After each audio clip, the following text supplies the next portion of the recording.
you're watching Vnews Bulletin. I'm Nhung from Hanoi. Now let's take a look at our top stories as usual. 5 major cities to limit use of motorbikes after 2030. And later on, tire sandals from thăm keep matching on. Let's begin the bulletin with the most prominent events of the week from April the 11th to 17th. A national conference was held on April the 15th to implement a Politburo's resolution on the orientations for socio-economic development and defense and security in the Northern Midland and Mountainous region by 2030 with a vision to 2045. Chairing the event, General Secretary Nguyễn Phú Trọng stressed the need to thoroughly grasp the resolution, reform the development mindset, and fully tap into the potential advantages of each province, each sub-region, and the region as a whole.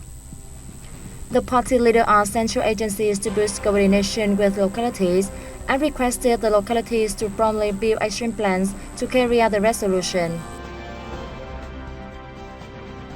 Party General Secretary Nguyễn Phú Trọng held phone talks with Indian Prime Minister Narendra Modi on April 15th.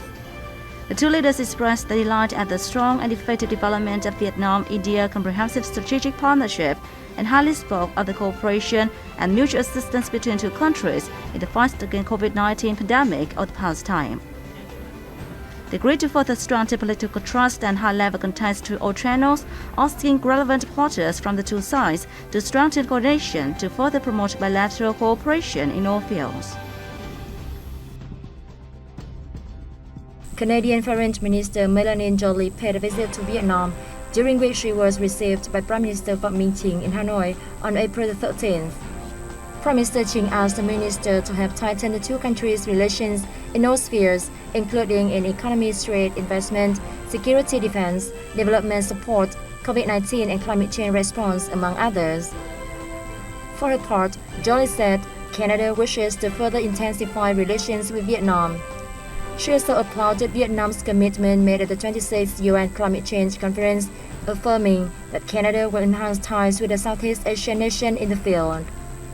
During the talks with Foreign Minister Bùi Thanh Sơn, the two ministers spoke about the 5-year comprehensive partnership between the two countries and planned the 15th anniversary of their diplomatic relationship in 2023. Prime Minister Phạm Minh Chính held phone talks with Klaus Schwab, Executive Chairman of the World Economic Forum, on April the 13th. At the talks, Prime Minister Chính asked the forum to continue accompanying and supporting Vietnam, especially in providing policy consultation to help Vietnam perfect its institutions, as well as transform its growth model and connect the country with corporations and prestigious global investment funds, among others. Professor Klaus Schwab said he was impressed with achievements Vietnam has gained in the fight against COVID-19 pandemic and economic recovery in 2021. The professor said the forum pledged to continue to accompany and cooperate with Vietnam. He suggested the two sides sign a partnership agreement to create a framework for substantive and effective cooperation in the coming time.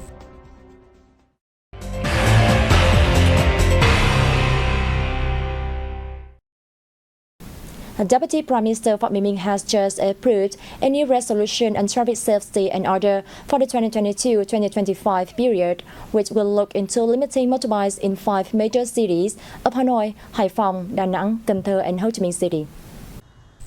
The plan will be developed in accordance with the existing infrastructures as well as the capacity of the public transport system. The city's people's committees are also instructed to work with their people's councils on the development of mass public transportation, which is aimed to account for 30 to 35% of the total traffic by 2025. Technology will be applied in traffic management to reduce congestion and pollution. The objective is to have no traffic jams that last longer than 30 minutes. The Ministry of Transport will continue implementing additional measures to improve traffic safety on roads. The focus will be put on the hotspots of road accidents. The Ministry of Public Security will also implement the project on installing traffic monitoring cameras and proceed to the second phase of building a common database for public safety and order. Given numerous difficulties predicted for fruit and vegetable sale, both at home and abroad in 2022, Vietnamese businesses have recommended to improve processing and expand their market right from the year's beginning. Fruit and vegetable exports generated $3.5 billion in revenue last year, becoming one of the six groups of commodities, boosting export turnover of over $3 billion. Southern provinces produce more than 10 million tons of vegetables per year. Although the Mekong Delta produces the majority of the fruit output, it still lacks processing facilities. As a result, local farmers mainly sell fresh fruit and may face risks if there are many changes in import markets during the harvest season. To solve this problem, businesses are asked to improve their processing capacity, while farmers and cooperatives need to ensure production meets standards to guarantee qualified materials for processing. In terms of fruit, dragon fruit generates the highest output, 1.4 million tons per year, followed by banana, mango, and durian, among others.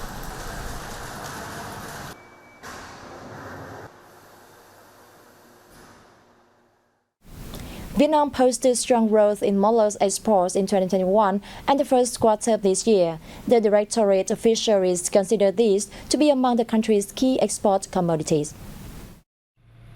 Figures from the Directorate of Fisheries show that total export turnover for mollusks reached more than $125 million in 2021. Clams totaled over $107 million, scallops more than $12.3 million, and oysters over $5.6 million.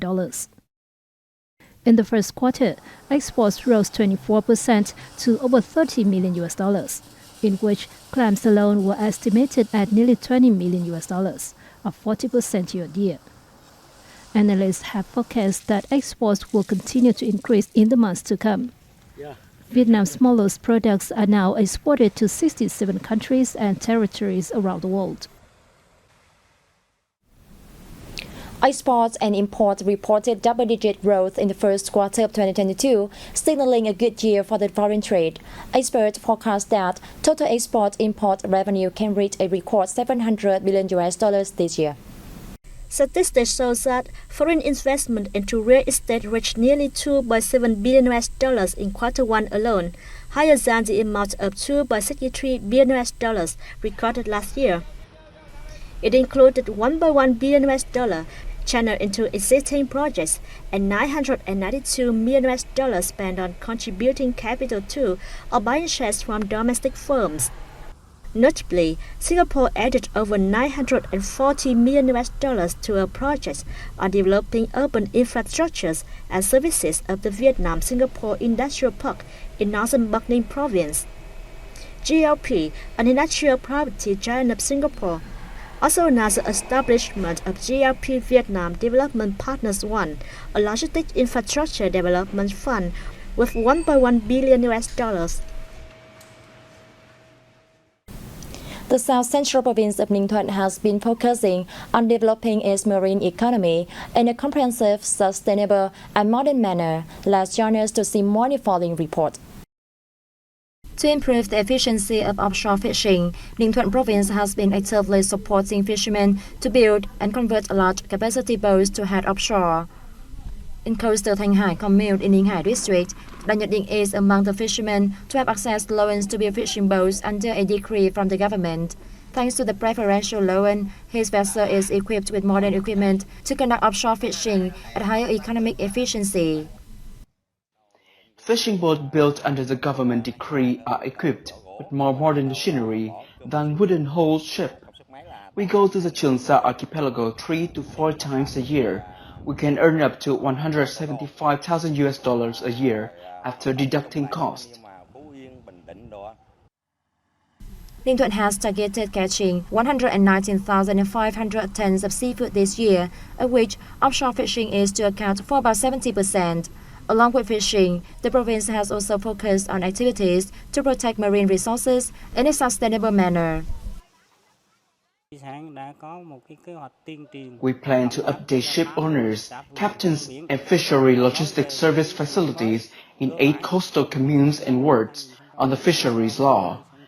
It is now mandatory for fishing vessels with a length of 15 meters or more to install cruise monitoring devices when operating at sea.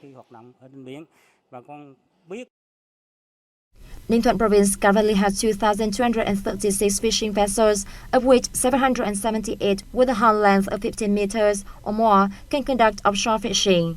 The province has targeted catching 119,500 tons of seafood this year, of which offshore fishing is to account for about 70%.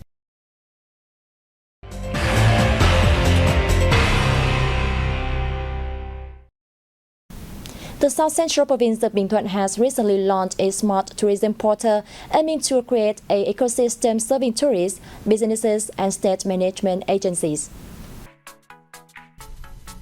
The portal integrates all information about Bình Thuận province tourism potential, trends, and typical cultural and sport features. It also has visitors make plans and find accommodations, tourist destinations and services via scanning QR code or downloading a related app. The management agencies, meanwhile, can collect statistics of visitors, tourism market shares, business reports, and feedback, among others. The launching of the portal is expected to make progress in both quality and quantity for the tourism sector toward making it a spread-out industry of Bình Thuận by 2025. The province is making efforts to have phone applications serving visitors, offer free Wi-Fi, and install machines offering tourism and survey information at its key tourism destinations by 2025.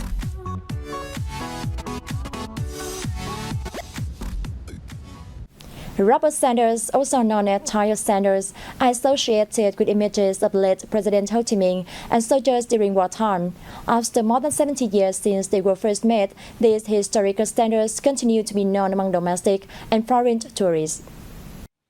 Made from old car and airplane tires, the sandals were worn by many Vietnamese soldiers during the war against the French and the Americans. Many people call them alcohol sandals because they were the distinctive footwear of the late president during both war and peace.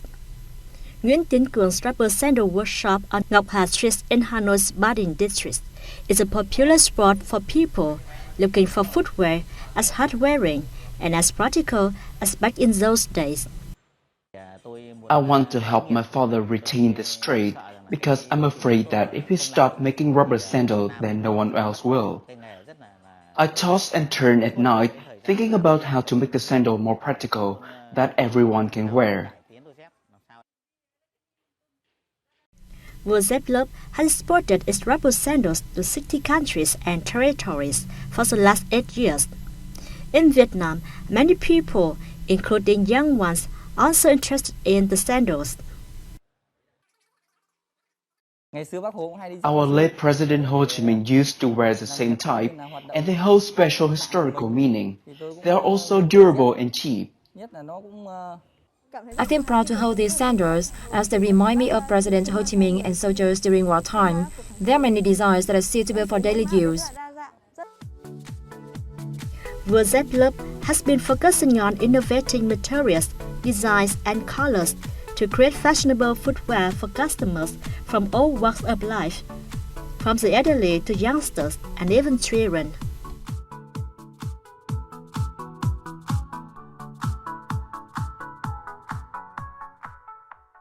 And that has wrapped up a news bulletin. Thank you for watching and see you next time.